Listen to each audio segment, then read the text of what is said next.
What's up, guys? Welcome back to my channel. So I'm here today to talk about The Real Housewives of Potomac Season 7 Reunion, or Season 7, Episode 18. So it's part 1, and so we're just gonna jump right on into it with the looks. So these have been out for a minute, but I've never actually talked about them until now. I'm always like, I should do a separate videos talking about the looks real quickly, but then I just never do it, so I have to lump it into the actual reunion. Whatever. So start with Giselle, and this one got a lot of shit on social media. People were saying that it was something that looked like a fucking napkin ring, like a napkin holder, just kind of reading her down about that. They weren't too pleased with it, saying it just wasn't super flattering. They're saying that she made sure to cover up her neck and her ankles as much as she could. But yeah, and others were saying that, if Karen were wearing this, people would love it, but just not looking great on Giselle for some reason. Speaking of Karen, Giselle's hair really reminded me of Karen. There were a couple girls, we'll talk about Ashley next, that their hairstyles reminded me of someone else. I was like, okay, girl. But yes, that was Giselle's. And now we have Ashley's, and her hair reminded me of Season 5 reunion Monique Samuels, the little bob kind of moment. Yeah, the top, it was it kind of reminded me of what Gertie wore to the Miami reunion. It hasn't aired yet, but what we see from the pictures, kind of really exposed top, kind of silvery, powder blue kind of bottom. It's kind of cute, whatever. But yeah, her hair was giving me Monique. I don't think you've ever seen Ashley in a hairstyle like that yet. And now we have Candace. I wasn't a big fan of the little bleach part of her hair in the front. It was kind of reminding me of Charisse. Charisse has the same kind of thing going on. I'm telling you, there's reminding me of other bitches. Her dress, is really feathery and everything. And I'm people are kind of pointing out that's okay, this is how you do feathers. Not what Meredith Marks has been trying to do. And there's some other girls who kind of didn't really hit the mark. This is a feathery gown. Andy pointed out that it kind of looks like Cookie Monster. And she was like, oh, it's a homage, I don't know if that's really the case. But that's what how Candace saved it. I wouldn't be surprised, though.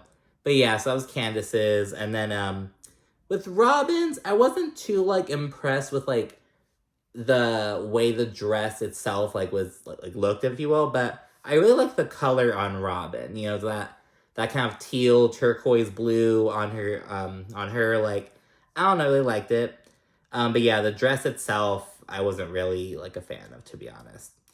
Karen's, again, I wasn't really that fond of it, to be honest with you. I don't know. I just think maybe it's the silk, contrasting with the kind of, bedazzled kind of thing on top. I don't know. I'm not really here for it. The one sleeve without. I don't know. I wasn't really here for Karen's, to be honest. Wendy's I really like. That whole peacock kind of look. Really beautiful kind of ombre kind of thing. I really liked Wendy's. And Mia's, it wasn't super flattering, I don't think. I think it was just that kind of ruffle material kind of right there. I don't know. I don't know. I wasn't that impressed with Mia's, to be honest. But yeah, it was whatever. She and Wendy, they're both having that long slick back kind of hair look kind of going on. And now we're going to talk about the friends. We haven't seen them come on the stage yet. So Jacqueline's, hers is okay, not bad for a first reunion look, I guess. I don't like how her dress is at the bottom. How kind of just, it's curving to her body and it's blah. I don't know, I'm not really a big fan of that. Her hair's okay. And Charisse, again, she has that bleached portion, remind me of Candace's kind of look. I wasn't really here for the dress, though. It just was underwhelming. But I guess it's on point for Charisse. It's just underwhelming. I think that my favorite is Wendy's. My second favorite is probably Ashley's. Then after that, I guess I'd have to say Candace, but it's kind of, everyone else is whatever. Again, with Robin's, I like the color choice. She was the only one who kind of chose. Well, most of the girls chose a royal blue, Giselle, Candace, Mia, but Robin's was the only turquoise teal kind of look. Although Wendy's had some of that turquoise teal as well, but yeah, oh man, Wendy's was so nice, to be honest. Although from a certain angle, that kind of peacock feather kind of thing, it It didn't look as beautiful from like the backside kind of angle, you know what I mean? But from the front, it looks really beautiful, you know what I mean? So yeah, those are all the girls' reunion looks. But before we get to the actual episode, production made sure to kind of run down all the fucking off-screen drama between Robin and Juan. They included the reasonably shady episode where Robin like talked about it. It came out like a week and a half after the reunion. So yeah, she was saying that she, knew about the whole time, yada, yada, yada. It showed the whole Watch Robin's live thing and the sit down with Andy. Just a fucking mess. So yeah, they kind of run down all that stuff real quickly. We still don't even know, like, if Robin's gonna, like, get demoted to halftime, take a pay cut, like, what the fuck? We have no idea yet. But yes, kind of run that down real quickly. And then the seating arrangement, they say it's really confusing. So, of course, Giselle and Karen are on either side of Andy. And on Giselle's couch, it's Giselle, Ashley, and then Wendy.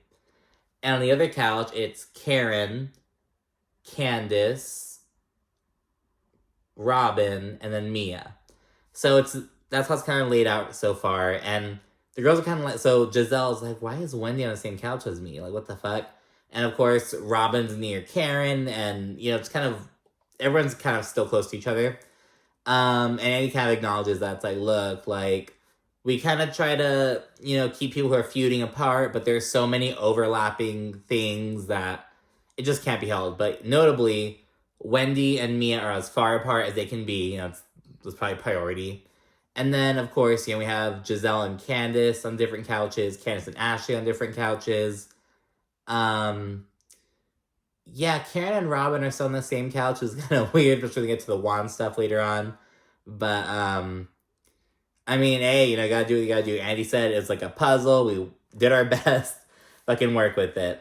And we kick off with Ashley's divorce storyline, kind of run down the shit from the season. And she reveals that she moved 7 minutes away. That's like their house that she and the kids moved to is only 7 minutes from the penthouse where Michael's at. I don't know if it's a penthouse. I think it's just a condo. I don't know if it's a fucking penthouse. Maybe it is a penthouse. I don't know. She was 7 minutes away. And Ashley and Michael have keys to each other's homes still. But they can't just, like, barge in on each other. They have an agreement where, like, they have to ask for permission to go over and have to give each other at least an hour notice, blah, blah, blah. Ashley, of course, she dated this guy Luke from Winter House. I don't watch that shit, but I know she was kind of... They met at BravoCon, kind of hit it off, but it's fizzled out already. He told Ashley that she and Michael need to have set stricter boundaries with each other. And she also said that she can file in February. We don't know if she has actually filed yet, or maybe it's like a little bit later. It's already the fucking 21st, 22nd. But yeah, she could file in February. Who knows when she's actually going to do it, though. And Ashley then reveals, what we've all been waiting for, that the prenup just really didn't work out in her favor. And she says that everything that Michael walked into a relationship with is his, and any money that he made off of projects that he's invested in, like his investments and shit, that's all his too, because he was the source of the income that, drove it. So, yeah, she's not entitled to any of that shit. And so Ali's like, girl, what the fuck? Ashley even says that one of the terms of the prenup is that she's not allowed to get alimony. And they're like, girl, what the fuck? Like, why would you sign that? Like, and we know that Ashley didn't put any fucking stipulations, like, oh, if you cheat, infidelity or whatever, because that's what a lot of people get around. They're like, okay, I'll sign a fucking prenup, but, motherfucker, if you cheat on me, like, they put, like, these stipulations, these conditions, whatever. We know Ashley didn't put that shit, because Michael's been fucking cheating on her. But yeah, on the fucking side, Robin, she's like, child support, here we come, because, yeah, that's basically it. I'll talk, like, because Ashley says, she got the house. She said that there are some safety nets in case she runs into financial trouble. So basically, like, if shit hits the fan, she won't be fucked, then Michael will have to help her. But shit has to hit the fan first. You know what I mean? So ideally, she won't have to deal with that. But those are in place, so good for her. But yeah, she doesn't get shit, basically. She got the house where, some house 7 minutes from him in Alexandria, Virginia with her 2 fucking kids. And it's like, what? That's... it's like, girl, like, Oh my goodness. I think Carlos King, he was like, oh, like, girl, you need to take some notes from the fucking city girls, bitch. Like, you're over here fucking gargling this dude's fucking old balls in your mouth, doing like all these things you don't really want to do, and you don't get anything? Nothing to show for it except your children and your fucking house? Like, girl. Marlo got a fucking house and a house for her mother. And she didn't even get married to the dude, didn't even have kids by him. So it's like, oh my goodness.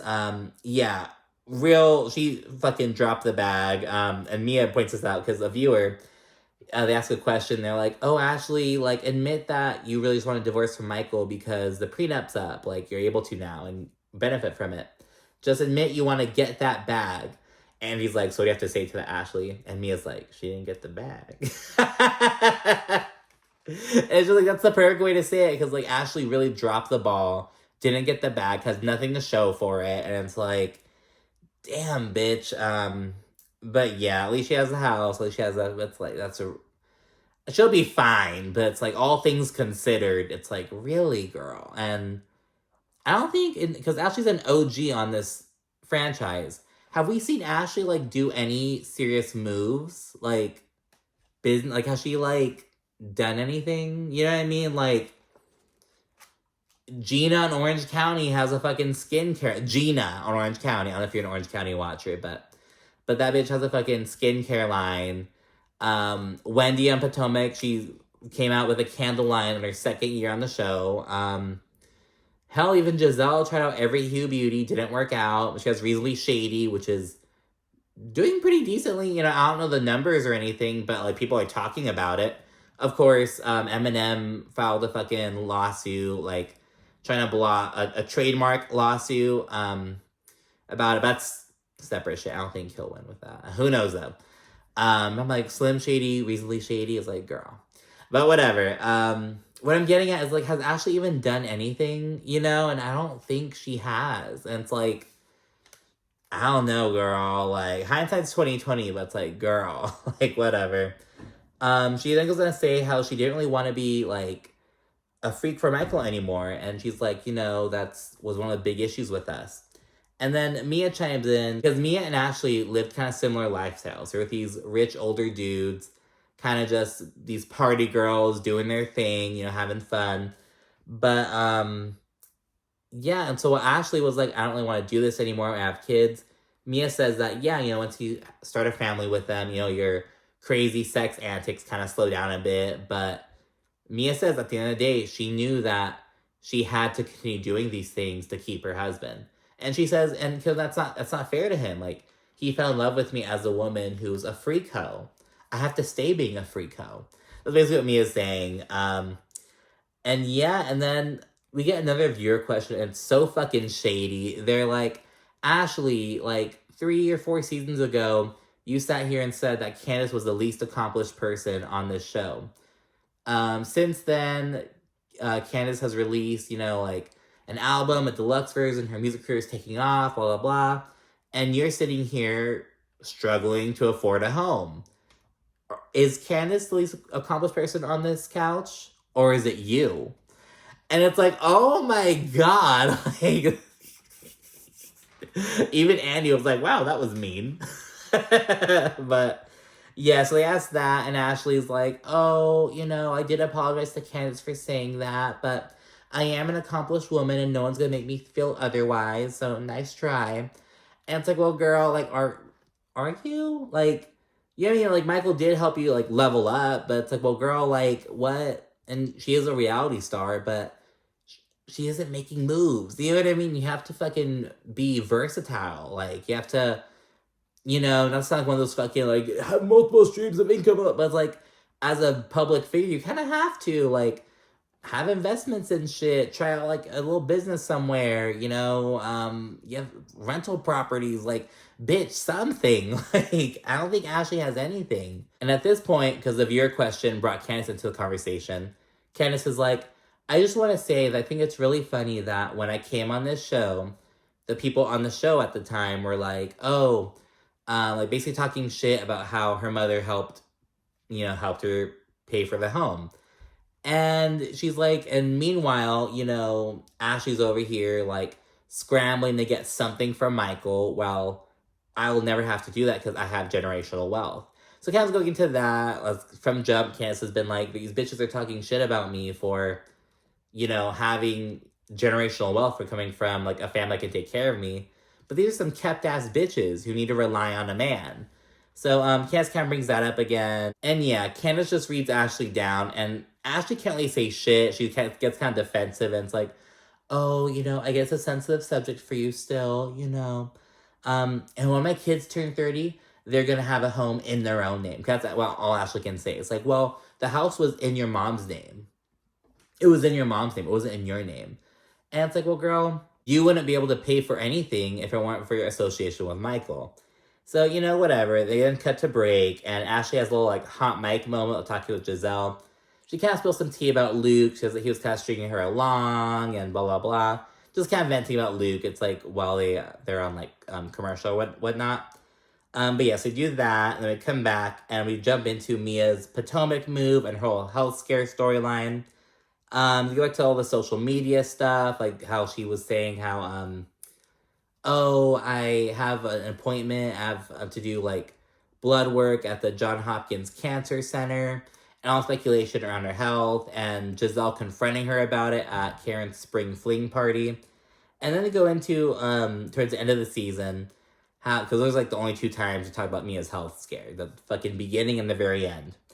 We see the doctor being like, oh, yeah, it's just a rash. And Gordon kind of throwing some shade, like, oh, well, you interpreted it as, you only have a certain amount of time to live, whatever you interpreted it as. Basically showing that Mia's a dumb bitch and that, she's inconsistent. Mia then shares that she was cleared for sarcoidosis, this type of infection or something. Though she's still under care and on meds to treat tissue that's growing. She doesn't specify what. She says that it's in her, female reproductive tract. I don't know if it's, in the uterus, on the fallopian tubes, on the ovaries. I don't know if it's everywhere. So somewhere in her reproductive organs.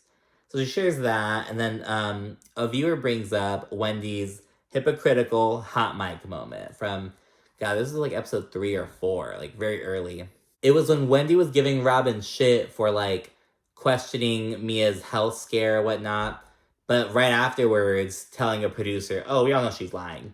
So it was about that, and Wendy's like, yeah, I fucked up. But she also clarifies that she was more referring to how Giselle and Robin, approached Mia and, asked her about it, with all being, all apathetically, basically, rather than the general doubt. So she's like, yeah, we had our doubts, but I'm not gonna go fucking roll up on Mia and, demand answers and shit.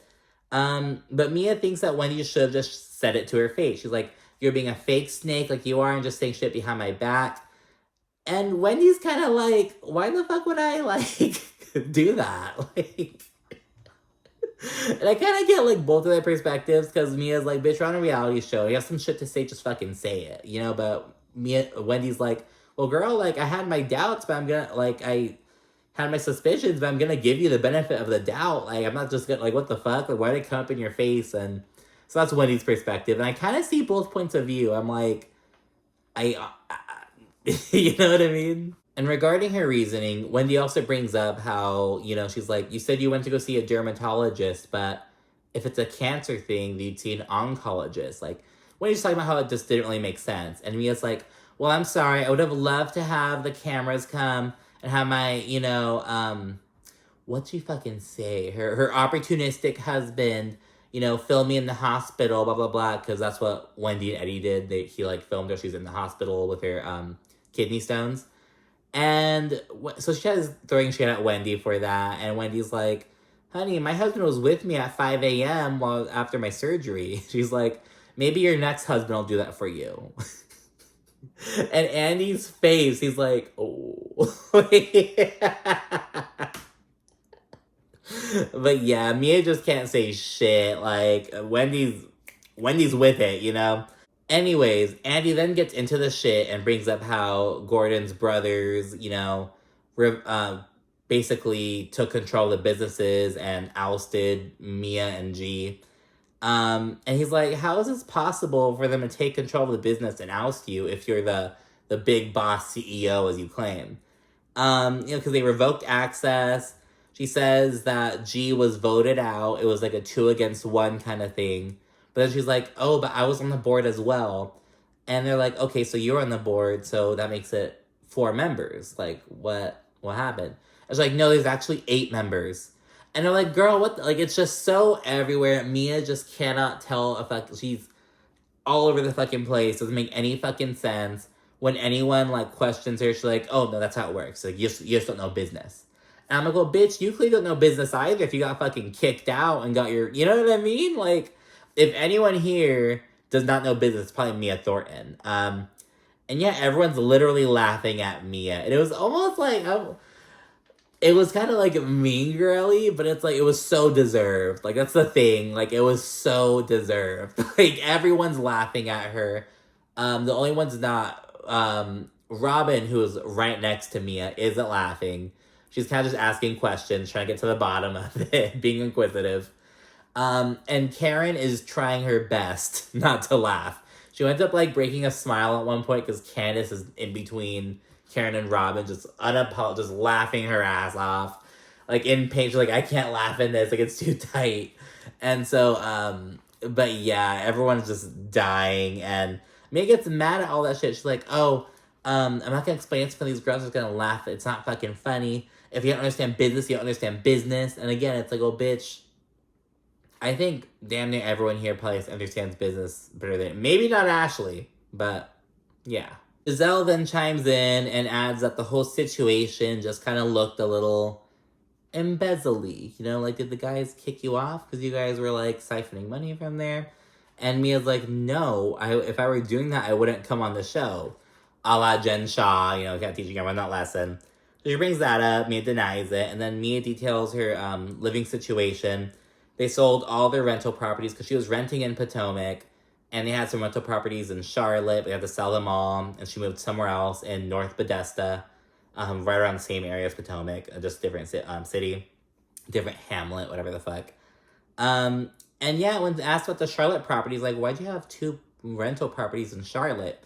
Mia's like, oh, I'm just very bi-coastal. Like, I'm going... And they're like, Charlotte and Potomac are on the same coast. They're just like... Virginia's in between, but, you know, just scale Virginia and you're there. So yeah, Mia just looks really bad. Oh, and she mentioned they have 0 income coming in right now. They're living off their savings. Shout out to savings accounts. But yeah, she's just on the fucking struggle bus. Then cut to break again, although we see a little scene between Giselle and Andy, like, during this little transition period.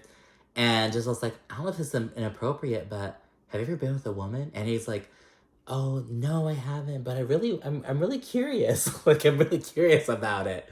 And she's like, how old are you? He's like, 54. She's like, okay, if you don't get any pussy by 60, I'll do it.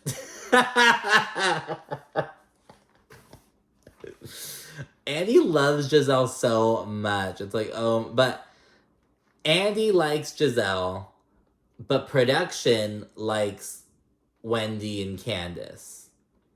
If you watch, you kind of like know, but yeah, it was kind of funny. And then we see the Candace storyline. She talks about her IVF journey. Chris kind of balancing his managing his work-life balance. And of course, Giselle's allegation. And we see some unseen footage of Giselle in her confessional. She's reading from a DM that Chris sent her. According to Giselle, Chris sent her this DM like 15 minutes after cameras stopped rolling, like immediately once the season was over. He DM'd her saying like, oh, it was kind of like just saying, oh, like, I'm sorry if I made you feel that way, but, you know, I just want you to know that I was kind of angry about some of the things you said. It was this long little fucking message.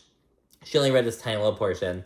And Giselle then does what A, I fucking hate, and B, is why you should really be aware of who you're apologizing to and what you're apologizing for. Because Giselle's then like, oh, he apologized, he admitted it, I'm done. And that's how so many people are like, oh, you apologized? Well, it's like, well, bitch, like, I'm sorry you feel some way, but I'm not admitting shit. You know what I mean? The whole, like, oh, why apologize? You did nothing wrong. And it's just like, that's so tricky to navigate. And like in this case, Giselle just takes it and it's like, oh, he apologized, he admitted it, whatever. And it's like, oh my gosh. But Andy's like, I don't think he admitted it. I don't think it was an admission.